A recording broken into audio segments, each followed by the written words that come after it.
Comment faire fructifier votre argent sans risque. Savoir et comprendre les plus récentes nouvelles qui nous touchent. Tout savoir en 24 minutes. Avec Alexandre Morin-Villouellette et Mario Dumont. En manchette dans cet épisode, rapport externe écorche la Société d'assurance automobile du Québec qui aurait sous-estimé l'impact de sa transition numérique. Meurtre à Saint-Hyacinthe, un suspect aurait été arrêté et aurait plus de 200 arrestations cumulées dans sa vie. Les parcomètres seront désormais payants jusqu'à 23 heures au centre-ville de Montréal et la Russie sera en train de stopper la contre-offensive ukrainienne grâce à son aviation. Tout savoir en 24 minutes. Bienvenue à Tout savoir en 24 minutes. Bonjour Mario. Bonjour. Rapport qui est tombé en pleine émission, Mario, dans les dernières minutes, la dernière heure, qui vient, ce rapport externe, écorcher la Société d'assurance automobile du Québec, la SAAQ, sur les impacts de sa transformation numérique. On s'en souviendra, Mario, en février dernier, c'était pas drôle pantoute, là. Non. On a dû transitionner, fermer pendant 14 jours tous les points de vente de la SAAQ en raison du démarrage du nouveau système qu'on voulait faire. Il y a un transfert de données qui s'est fait pendant à peu près un mois. Sur ce mois-là, les gens ne pouvaient pas nécessairement faire toutes sortes de transactions sur le site de la SAAQ. Mais eux avaient planifié que quand ils allaient rouvrir, après l'arrêt de quelques semaines, tout allait bien aller, tout allait rentrer dans l'ordre, l'arrérage de cas. Mais là, ils ont rouvert. D'abord, il y avait bien plus d'arrérage de cas que prévu, mais ça, je sais pas comment ils ont pu rater ce calcul-là. Puis deuxièmement, ça marchait pas si bien. Toutes les transactions qui devaient se faire en ligne, les gens n'étaient pas capables de les faire en ligne. Fait que tu t'es retrouvé dans un joli bordel d'incapacité pour les gens d'avoir les services puis de renouveler les permis, immatriculation et autres. Puis c'est ce que vient confirmer le rapport de la firme PricewaterhouseCoopers, qui, entre autres, parle là, de 8 causes différentes qui ont créé des impacts pour la SAAQ. On parle, après ça, là, de la capacité de traitement qui a été engorgée, oui, mais surtout parce que on a sous-estimé, là, vraiment, on a sous-estimé les impacts de la transformation numérique. On a aussi là, sous-estimé là, à quel point les gens allaient être capables d'aller s'inscrire sur des systèmes comme l'adhésion de sécurité du service d'authentification gouvernementale. Je me souviendrai, c'est le ministère d'Éric Kerr, justement, directement, le ministère de la cybersécurité du numérique, qui faisait ce service d'authentification-là. Puis semble-t-il que c'est une mauvaise adhésion qui était faite. Les gens n'étaient pas capables de s'inscrire. Il y a beaucoup moins de gens que prévu qui sont allés s'inscrire à tout ça. Puis c'est la même chose, entre autres, là, dans la capacité de traitement en ligne pour la SAQ. Là. Il y avait des gens qui tentaient là, d'aller accéder au service. On dit que c'est l'adhésion en dessous d'un niveau historique. Donc, on n'a vraiment pas connu du succès du côté de la SAQ. Puis on a même dit là, que il y avait des enjeux, là. La gestion là, des enjeux d'authentification, c'était connu par la SAQ. Le bureau parlementaire, là, nos collègues au bureau parlementaire du Journal de Montréal, entre autres, étaient allés rapporter cette information-là. Ça avait été nié par le ministre Éric Kerr. Voilà que le rapport, cette fois-ci, vient ramener cette information-là aussi en lumière. Donc, quand même, Mario, rapport qui sort comme ça un vendredi, fin de journée, un peu discrètement. Mais d'abord, disons tout, à la défense de la SAAQ, c'est un rapport commandé par la SAAQ. Oui. Donc, le président, il faut dire que l'ancien PDG avait été congédié. Donc là, on a voulu savoir. Donc, on a minimalement, disons, la SAAQ a voulu savoir. Puis quand tu demandes à PricewaterhouseCoopers, c'est une firme de comptables indépendants, de gestionnaires, de conseillers. Ils vont te donner leur juste. D'ailleurs, le rapport est assez dur. Donc ça, il y a au moins une volonté de comprendre. L'autre conclusion du rapport, ça sera pas bon pour Éric Kerr. Non. Rentrée parlementaire la semaine prochaine, je m'étonnerais pas que l'opposition saute sur ce rapport-là pour ramener le dossier du système d'authentification gouvernementale, ramener le dossier sur le dos d'Éric Kerr. Maintenant, eux autres, là, la firme comptable, ils prennent le rapport puis ils disent à la SAAQ, regarde, t'as sous-estimé ceci, cela en termes de conséquences de tes changements. Qu'est-ce qui allait arriver? Des fois, je serais tenté de dire, mais mettons que ça a l'air de ça, mais c'est pas ça. Mettons que la SAAQ, le vrai problème, là, c'est qu'ils sous-évaluent l'importance de donner un bon service à la population. C'est-à-dire que si les dirigeants de la SAAQ étaient obsédés, comme dans le privé, là, si tu donnes pas un bon service, là, tu meurs. Oui, t'es obligé de... Le client est roi, c'est ce qu'on dit dans l'industrie du service. Le client s'en va, tu perds tes clients, ils s'en vont chez le concurrent, tu meurs. Tu perds ta job, tu perds ta business, les actionnaires perdent tout, tu meurs. Mais là, tu vas te dire, wow, on fait une transition, qui va affecter la clientèle. Mieux de rouler au toast, là. On n'a pas le droit de manquer notre coup, là. Là, tu vas faire des tests, tu vas faire ça sur la pointe des pieds, tu vas vérifier, le PDG va demander à toute son équipe, hey, quand on va, mettons, on part ça lundi matin, là, ça marche, là. Les clients vont être satisfaits. Fait que, oui, au rapport, là, oui, le rapport nous dit, voici tout ce qu'ils ont sous-estimé, mal géré. Mais moi, je soulève une question, c'est plus philosophique, là, je comprends. Mais peut-être qu'ils ont sous-estimé tout ça parce qu'au fond d'eux-mêmes, là, ils n'ont pas l'obsession de la clientèle. Ils se sont dit, on va faire marcher ça de même. Ça devrait être correct, là. Mais si tu disais, mais là, on n'a pas le droit à l'erreur. Le service à la clientèle, c'est si important. Peut-être que tout ça ne serait pas arrivé. C'est mes réflexions. Ouais. Il devrait me demander un rapport à moi aussi. Ouais, tu devrais aller enquêter ça là-dessus. Le rapport du Il est monde. fini. Il vient de le livrer en ondes, là. J'ai assez hâte de lire la version écrite. Un présumé meurtrier à Saint-Hyacinthe, suspect d'un meurtre entourant la mort de Robert Shedler, un homme de 60 ans qui est décédé dans des circonstances nébuleuses, est un homme de 54 ans qui a tout un antécédent criminel, Mario. Parce que c'était des colocs. Ouais, c'est une Puis là, histoire... l'accusé, se serait battu. Là. Exactement. Pas d'armes utilisées. Pas d'armes utilisées. Altercation à l'intérieur d'un immeuble, donc à Saint-Hyacinthe. Ils partageaient ensemble un logement. Puis c'est dans ces circonstances-là que Robert Shedler, lui, serait décédé. Donc, on comprend, bagarre, un coup qui est parti ou quoi que ce soit. L'homme finit par décéder. Mais là, ce qu'on apprend vraiment, c'est le dossier criminel autour de tout ça. Plus de 200 dossiers, là. Donc plus de 200 arrestations pour une personne. 200 arrestations. C'est quelque chose quand même. Il y a 54 ans. Oui, c'est beaucoup de dossiers. Il y a eu 18 ans, ça fait 36 ans. Oui, puis on parle majorité de dossiers. Ça veut dire, mettons, en gros, là, une arrestation aux 2 mois. Tous les 2 mois. Ça fait beaucoup d'arrestations, c'est dirait beaucoup certains, d'arrestations, Mario. Surtout si tu te fais condamner puis tu passes du temps en prison en plus. Après ça, t'as moins de temps pour aller commettre des infractions. Je suis toujours intrigué, mettons, à sa 180e arrestation, là, de voir arriver l'avocat de la défense puis de dire, ah, ben là, mon client est un bon citoyen, là, il a le droit d'être remis en liberté. Il a compris cette fois-ci, il l'en fera plus. Puis là, il a le droit de sa remise en liberté, t'as la présomption. On vit dans un système où il y a la présomption d'innocence. Il y a un point où je trouve que ça tourne en bourrique, la justice. Ça tourne... Bon, là, on va dire... Je sais que certains vont dire, mais là, ça prend un meurtre. Là, il sera plus arrêté. Là, si vraiment il est condamné, s'il est jugé coupable, il va passer du temps pour vrai en dedans. Mais tu dis, comment tu peux te faire arrêter 200 fois? Comment tu peux être remis à toutes les... Est-ce que ça coûte en termes de police? Il y a un côté absolument ridicule. Là. Ouais, puis c'était toute une colocation, Mario, parce que la victime, dans ce cas-ci, le M. Shedler, lui-même, traînait au-dessus de sans accusation. Lui-même, là, sans dossier criminel à son actif. Donc, on a quand même 2 casiers qui étaient... 100 contre 200. 100 contre 200. Je dirais rien de plus. Voilà. Actualité. Tout savoir en 24 minutes. Alors que le congrès du Parti conservateur bat son plein à Québec, on a des députés du Parti libéral du Canada qui sont sortis ce matin.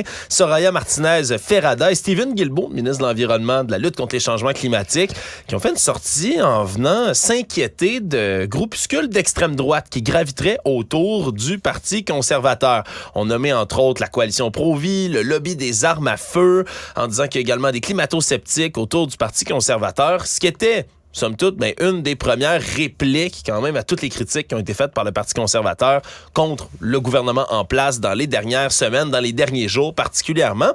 Mais comme on l'a vu dans une entrevue un peu plus tôt à l'émission, Mario, c'est quand même des termes qui ont été balancés là, d'extrême droite un peu en épouvantail. Là. Ouais. Moi, ce qui m'a frappé, d'abord, je dois avouer, puis là, j'ai des gens qui connaissent plus la politique fédérale que moi, qui m'expliquent, au fédéral, ça se fait plus. Parce que moi, personnellement, j'ai trouvé ça un petit peu bizarre, là. D'aller sur le trottoir, devant le centre des congrès de Québec. Tu vas sur le trottoir, devant le centre des congrès où ton adversaire... Puis, je pourrais comprendre, à la limite, que Maxime Bernier fasse ça ou le Parti vert. Mais là, des ministres élus du gouvernement, d'un pays du G7, vont se mettre un petit micro, un petit haut-parleur, là, sur le trottoir, là. Devant le congrès de leurs adversaires. Et là, bombarde... comme Lucky Luke qui tire dans toutes les directions, là, toutes sortes d'accusations sur l'adversaire, c'est ici, c'est ça, l'environnement, l'avortement, tout y passe. J'ai trouvé qu'il y avait un côté amateur. Bon, 1. 2, En admettant que tu le fais, en admettant que tu dis, hey, on ne laisserait pas toute la glace aux conservateurs, les libéraux, il faut qu'on soit plus bagarreurs, on a pris l'arrière d'un sondage, puis là, c'est comme si c'est trop facile pour Pierre Poilievre, il y a toute la glace. Là, je vais dire, autant je me moque de Pierre Poilievre pour la répétition mot à mot toujours des mêmes phrases. Oui, son script. Script, mais toujours les mêmes phrases. Les déficits inflationnistes de Justin Trudeau, puis le coût de la vie. Just inflation. Oui, mais tu dis, OK, là, la réplique de l'autre bord, là, va falloir qu'il se trouve un angle d'attaque.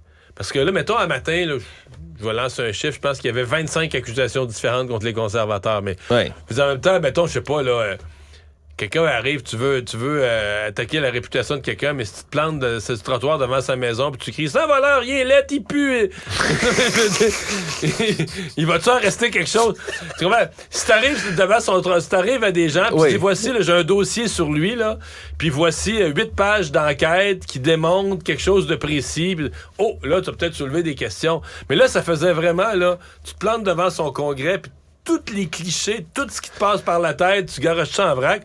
Et ça, c'est vraiment... Les libéraux, s'ils veulent vraiment forcer Pierre Poilievre à répondre à des questions, le mettre sur la défensive, vont devoir se trouver des angles d'attaque précis, documentés, des faiblesses de programme, et faire comme Pierre Poilievre, là, taper sur le même clou, attaquer ça. Parce qu'un matin... Mettons, moi, je pense que le commun des mortels qui regarde ça un matin, ça fait paniquer. Ça fait une rafale de mauvais sondages. Ils ont fait ça, puis ils ont fait ça, puis il y a aussi ça, puis il y a aussi eux, puis n'oubliez pas les changements climatiques. Ouais, ça faisait un petit peu du n'importe quoi. Donc, si les libéraux... Moi, je pense que les libéraux peuvent rebondir. Je pense que Justin Trudeau est un bagarreur qui ne laissera pas abattre comme ça sans combattre. Mais c'est ça l'angle d'attaque de ce matin. Les conservateurs vont s'amuser, là. Maintenant, sur la scène municipale à Montréal, les heures de tarification des parcomètres au centre-ville vont être allongées dès le 15 novembre prochain. On va passer des horaires tarifés maintenant de 8 à 23 heures pour les jours de la semaine, le samedi de 9 à 23 heures. Donc, ça va descendre quand même tard dans la nuit, on peut le dire comme ça.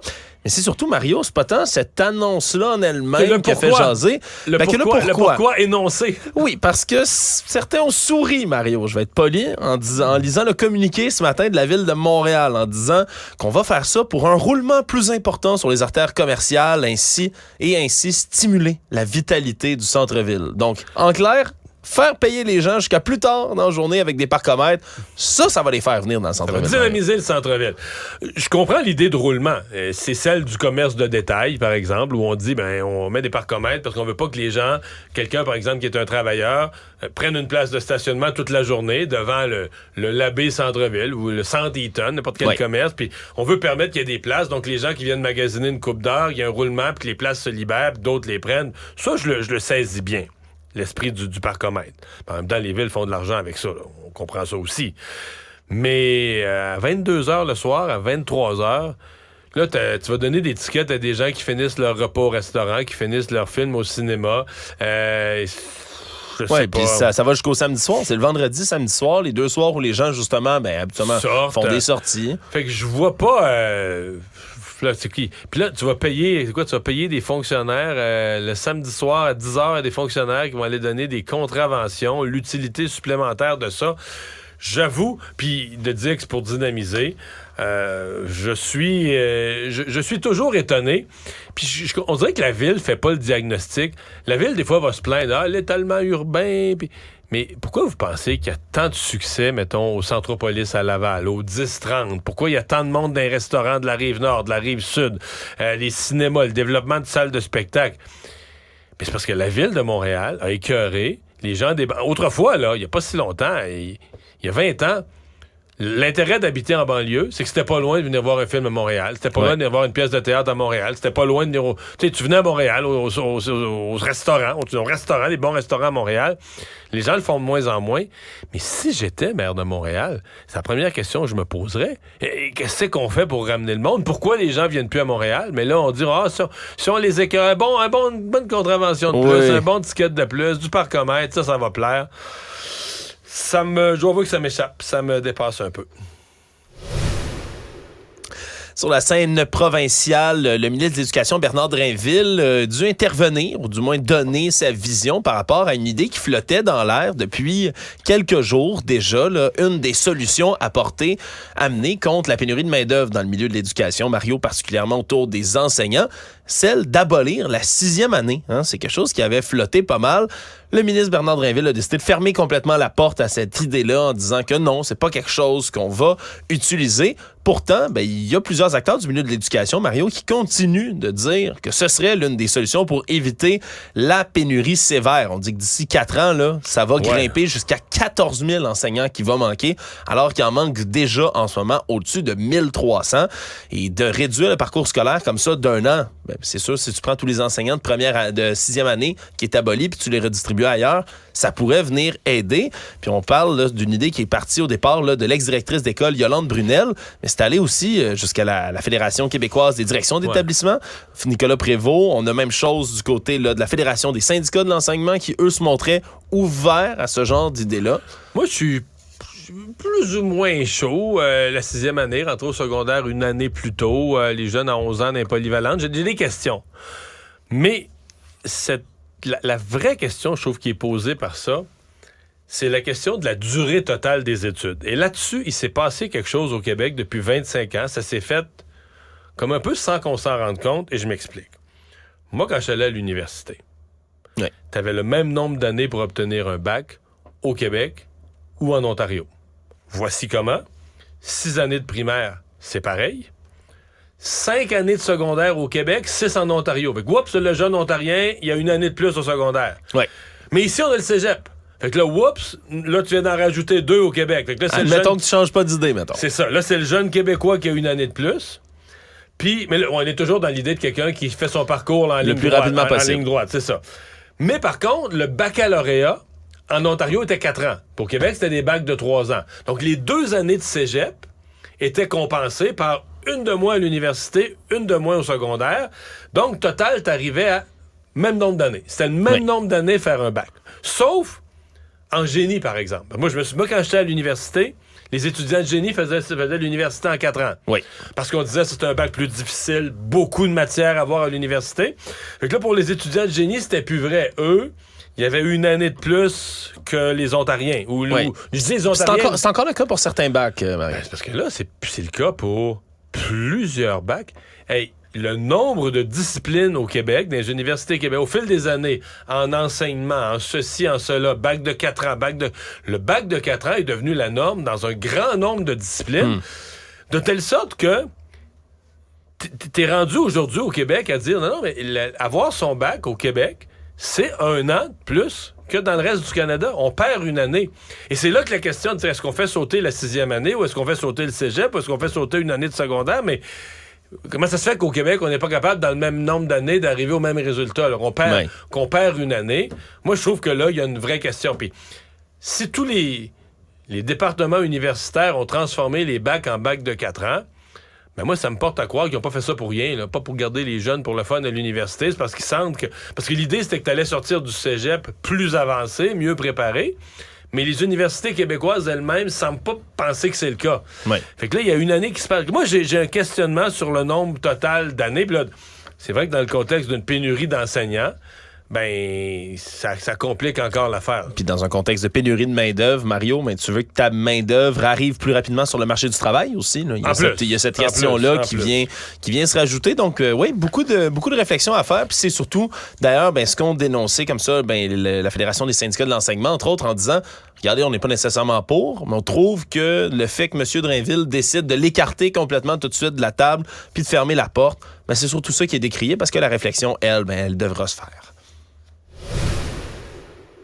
Parlant justement de pénurie de main-d'œuvre, un des milieux qui est à mal en ce moment, Mario, c'est celui de la construction au Québec. Construction résidentielle, bien évidemment, un problème que partage le reste du Canada aussi. On construit de moins en moins d'habitations au Canada, mais plus largement dans la construction, manque de main-d'œuvre qui frappe et c'est ce qu'on veut améliorer du côté du premier ministre François Legault, là, qui était en marge du caucus de la coalition Avenir Québec à Jonquière, qui se prépare là, justement à la rentrée parlementaire et a dit qu'il serait ouvert à avoir un programme de formation accéléré pour les travailleurs du domaine de la construction, un peu modelé sur ce qu'on a fait avec les préposés aux bénéficiaires durant la pandémie.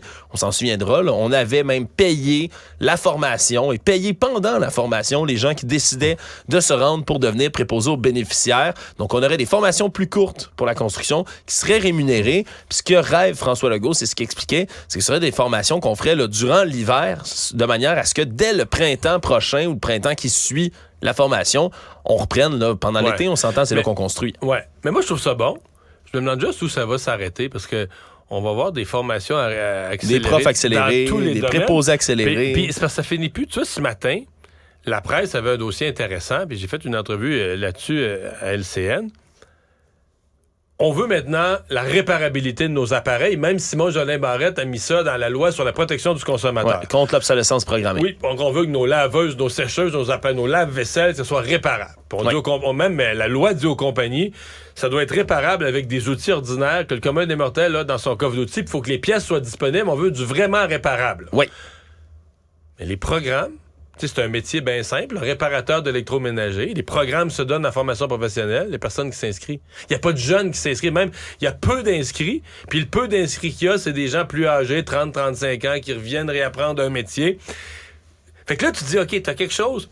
Point de vue environnemental, là, c'est très à la mode, très dans le vent de dire, hey, on va pas jeter une laveuse pour une pièce, il faut que nos affaires soient réparables. Ouais. Point de vue économique, c'est très bien vu, très à la mode de dire, hey, là, la vie coûte cher, faut qu'on prolonge nos appareils, qu'on les répare. Donc, c'est bon écologique, c'est bon économique, mais c'est comme pas à la mode de s'inscrire pour aller apprendre le métier. Il y a quelque chose de bizarre, c'est in de réparer les appareils, mais c'est out de devenir un réparateur d'appareils. C'est vrai qu'il y a quand même une marge entre les deux. Il y a une contradiction. Alors que, moi, le directeur de programme là, me disait ce matin, hey, quelqu'un qui s'inscrit là-dedans, là, taux d'emploi, 100%, aucun risque de... À moins que tu sois nul, là, t'as aucun risque d'être sur le chômage. Il y a beaucoup d'emplois comme ça maintenant qui tu rentres, tu finis ton programme, tu vas être payé, tu vas avoir un emploi pour le restant de tes jours. Bon Absolument. emploi, bon salaire. Après ça, c'est une question de savoir... Est-ce que les jeunes veulent aller s'inscrire là-dedans? Moi, je me souviens, Mario, dans mon cours d'économie au secondaire, mon prof nous avait dit, là, les jeunes, si vous voulez faire un métier qui va être payant puis que vous allez jamais manquer de job, il dit, ouvrez un salon funéraire. Il dit, les baby boomers vont mourir par le temps que vous allez être adulte. Mais la question, c'est qui voulait être directeur de salon funéraire? C'est une bonne question. Ça, c'est une autre. Savoir et comprendre. Tout savoir en 24 minutes. On en a appris un peu plus, Mario, sur cet homme qui s'est fait passer les menottes hier par la Sûreté du Québec pour avoir, de manière alléguée, là, allumé des incendies de forêt tout près de Chibougamau. Là, en plein moment où on avait des incendies de forêt qui ravageaient le Québec. Brian Paré, là, qui est accusé de 2 chefs d'incendie criminels. Puis on lui reproche d'avoir essayé d'allumer, là, semble-t-il, des biens qui lui appartenaient pas, une cabane à pêche, plusieurs zones d'incendie entre le 8 juillet et le 5 septembre. Mais surtout, ce qu'on apprend, c'est quelqu'un qui partageait activement des théories du complot sur les incendies de forêt sur ses médias sociaux. Qui blâmait la SOPFEU d'être nulle pour éteindre des feux. De faire exprès de ne pas aller éteindre les feux, blâmait le gouvernement canadien supposément qui allumerait des feux pour justifier des dépenses contre la crise climatique qui n'existeraient pas ou qui ne seraient pas causées par les humains. Des théories complotistes qu'on a beaucoup entendu, Mario, là, qui circulaient avec des vidéos, entre autres, d'un hélicoptère avec des lance-flammes, par exemple, qui allumait des bouts de forêt. Ça existe, des hélicoptères avec des lance-flammes qui allument des morceaux de forêt, mais c'est fait pour combattre le feu. Ce qu'on appelle du brûlement préventif. On va brûler certaines... Pour faire une ligne de prévention pour arrêter le feu. Ouais. Exact. On va brûler à l'avance un morceau de forêt de manière super contrôlée pour empêcher que ça devienne du combustible pour le reste du feu qui arrive un peu plus tard.